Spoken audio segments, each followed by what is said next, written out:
আসসালামু আলাইকুম ওয়া রাহমাতুল্লাহি ওয়া বারাকাতুহু। সম্মানিত বন্ধুগণ, আজকে আমি আপনাদের সামনে আলোচনা করব আপনি শত্রুকে কিভাবে দমন করবেন। শত্রুর ভয়তে আপনি বাড়ি থেকে বেরোতে পারছেন না, শত্রুকে আপনি ভয় পাচ্ছেন, তাকে কিভাবে আপনাকে কোরআনে আয়াত পড়ে তাকে দমন করবেন, সেই সম্পর্কে আলোচনা করব ইনশাআল্লাহ। আলোচনা করার পূর্বেই আপনাদেরকে জানিয়ে রাখি, যদি আমার চ্যানেলে আপনি নতুন হয়ে থাকেন অবশ্যই আপনি আমার চ্যানেলটিকে সাবস্ক্রাইব করে আমার সাথে থাকবেন ইনশাআল্লাহ। সম্মানিত বন্ধুগণ, আলোচনা কোরআন শরীফের একটি আয়াতের দ্বারা থেকে আপনাদের সামনে রাখব, অবশ্যই কার্যকারী হবে, আপনারা আমল করে দেখতে পারেন। শত্রুতা এমন একটা বিষয় যে শত্রু যদি কেউ থাকে, অনেক সময় দেখা যায় শত্রুর ভয়ে আমরা বাড়ি থেকে বেরোইতে পারি না। এই শত্রুকে দমন করার জন্য কিছু আমল রয়েছে, এই আমলগুলো যদি আপনি করতে পারেন তাহলে আপনি অবশ্যই শত্রুর হাত থেকে বেঁচে যাবেন। এই শত্রুতা শুধু আমাদের মধ্য থেকে নয়, এই শত্রুতা ছিল হযরত আদম আলাইহিস সালাম থেকে নিয়ে হযরত মুহাম্মদ সাল্লাল্লাহু আলাইহি ওয়াসাল্লাম পর্যন্ত এই শত্রুতা এসে গেছে।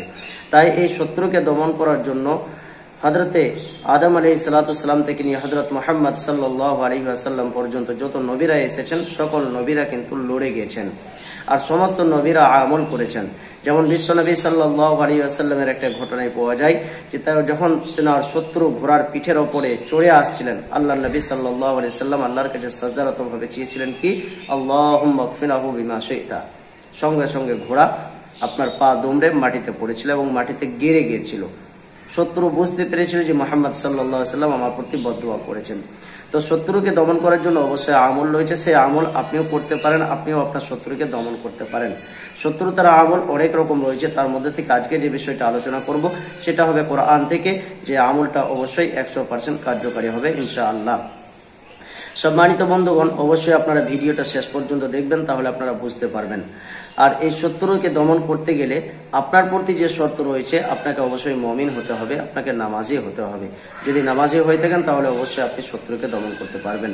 শত্রুতে যে দমন, কোরআন শরীফের সূরা ইয়াসিন থেকে নিয়ে একটা আয়াত, যে আয়াতটা হচ্ছে ওয়াজআলনা মিন বাইনি আইদিহিম সাদ্দাও ওয়া মিন খালফিহিম সাদ্দান ফাআগশাইনাহুম ফাহুম লা ইউবসিরুন। وجعلنا من بين أيديهم سدا ومن خلفهم سدا فأغشيناهم فهم لا يبصرون।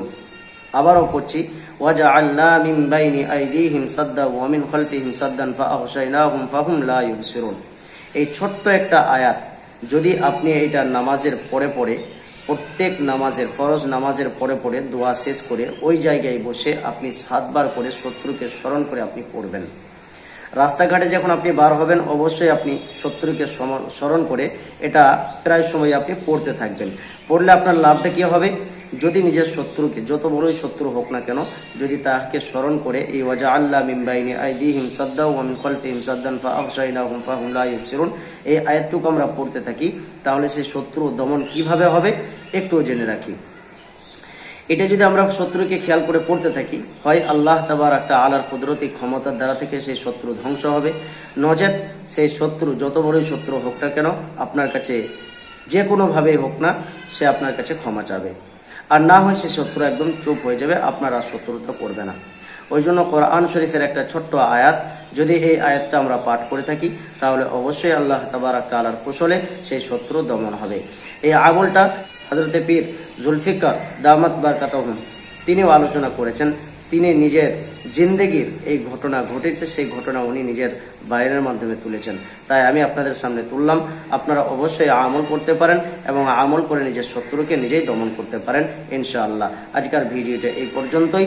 আসসালামু আলাইকুম ওয়া রাহমাতুল্লাহি ওয়া বারাকাতুহু।